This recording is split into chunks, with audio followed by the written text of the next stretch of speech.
Hello everyone, my name is Abdullah Sherif. I am a first year medical student, and today I'll be explaining the GIT anatomy. Inshallah, by the end of this, the anatomy of the GIT tract would be very easy. So let's start. So the beginning of the GIT tract begins in the oral cavity. The oral cavity has many characteristics found only in it. For example, there is anteriorly of the oral cavity, we can find the lips. Laterally, we can find the cheeks, but I didn't highlight that. Then, the largest muscle found in the oral cavity is the tongue. And the tongue has two types of muscles, the intrinsic and the extrinsic. The intrinsic muscle is responsible for changing the shape of the tongue, while the extrinsic is responsible for movement of the tongue. And then we have two palates, the hard palate and the soft palate. The hard palate is formed of bones, while the soft palate is formed of soft muscle tissue. Moving on, we have in the GIT tract, we're not supposed to discuss this, but it's in the checklist, so I'm going to be moving with the checklist. We have the nasopharynx, and then we have the oropharynx and laryngopharynx. A key point to note is that in the oropharynx, as it continues and will become the esophagus, there is a sphincter called the upper esophageal sphincter. During inspiration, this sphincter contracts, preventing air from entering into the esophagus. Naturally, this is the tighter, or you could say the narrowest region of the esophagus. And the esophagus isn't just divided into one part. It's found in three areas. It's found in the cervical area, in the thoracic, and in the abdominal. The type of muscle varies depending on the length as you move into the esophagus.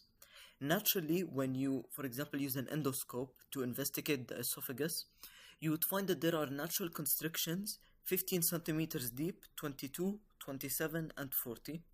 These are areas where the esophagus naturally constricts.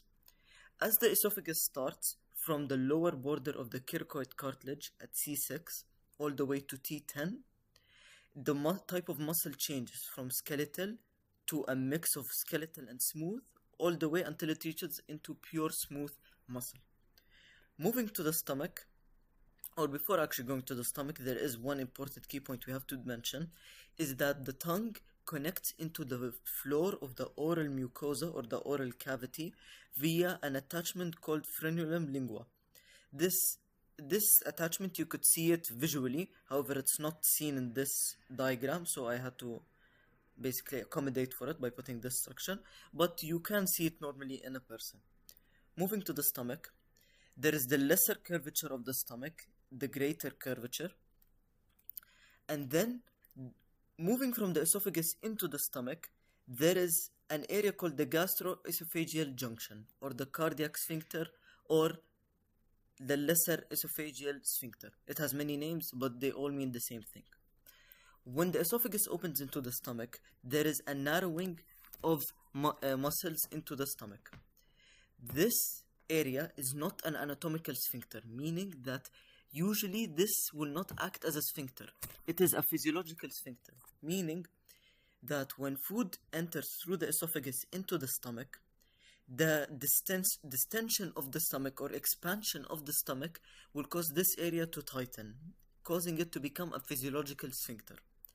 Another area where we have a sphincter in the stomach is the pyloric sphincter, and we will talk about it just now in the anatomy of the stomach. So the stomach is divided into three areas, the fundus, the body, and the pylorus. There is longitudinal folding of the mucosa of the stomach known as rugae. The pylorus region, which will eventually open up into the duodenum, has the pyloric canal, pyloric orifice, and pyloric sphincter. The pyloric canal is just the area before the pyloric orifice, and after the pyloric orifice we have the pyloric sphincter to control if the sphincter opens or closes, to basically control the movement of the chyme from the stomach into the duodenum. Moving to the duodenum, or the first part of the small intestine, which is the duodenum, all the small intestines contain folding of the mucosa and the submucosa known as pili circularis. Increased folding of the mucosa on this pili circularis is known as villi. Upon this villi, there is even more villi known as microvilli. This is all to aid in the absorption process. Moving on in the small intestine, we have the duodenum and the ileum. Spelling mistake here, I'm gonna correct it later. However, to know there are key characteristics between the duodenum and the ileum.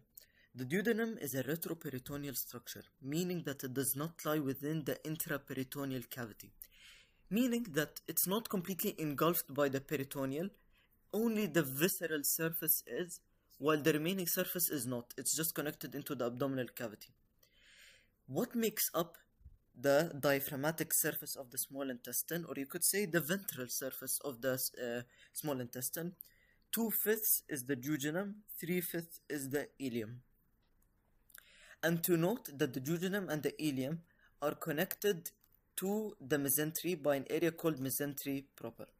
However, the ileum will open into an area of the large intestine called the cecum. But before that, there is an area called the ileocecal junction. Key characteristic you would notice is that as we progress from the duodenum into the ileum, and don't forget there is the duodenum, of course, we begin to see an increase in structures known as Peyer's patches, goblet cells. The reason for this is that Peyer's patches is responsible for giving us immunity, protection, while the goblet cells is to increase in the lubrication of the fluid moving into the large intestine. And the way that the duodenum connects to the duodenum is the junction which is found retroperitoneal. So you won't see this junction when you open. Basically, if you get a cadaver, you look at the duodenum and the jejunum, you won't be able to see this junction unless you move the jejunum to the side, the ileum to the side. Then you will see the area where the jejunum connects to the duodenum. Moving to the large intestine, as we just said that the cecum is the first part of the large intestine, we get the ascending colon, and then we get a structure known as the right colic flexure or a hepatic flexure. This is the area where the colon naturally curves due to the presence of the liver. And then it continues as the transverse colon. And then there is the area of the left colic flexure, which is due to the spleen. And then you have the descending colon and then the sigmoid colon. Key characteristics to note is that the large intestine has segmentations known as saculations, and fatty tissues accumulated or fatty deposits known as omental appendage or epicloque appendage. Both mean the same thing. Then there is a structure known as Tannular coli. Tannular coli is a thick band of longitudinal muscles which move along the large intestine. To note that the transverse colon and the sigmoid colon are intraperitoneal structures, meaning that they do not lie behind the peritoneal cavity. No, in fact, they lie within the cavity, while the ascending and the descending lie retroperitoneal. The transverse part of the colon is connected to the transverse mesocolon. We need to focus on the sigmoid colon because it has some specific characteristics in that it is mobile except in the regions in which it connects to the descending colon and where it becomes the rectum. Moving from the rectum, we have the anal canal. Here, it's one of the characteristics, anal canal. And then we have the anal orifice, which opens outside. And then we have the internal anal sphincter and the external. The internal is this structure here. It is an involuntary muscle, while the outside here is the external anal sphincter, which is the voluntary muscle. Moving to the liver, because this is an important part in the duodenum, which we will go back to right now. The liver on the posterior surface, or you could say the inferior margin, has two ligaments. We have the ligamentum venosum and ligamentum teres here. Ligamentum venosum, along with the inferior vena cava, create a region in between known as the caudate region.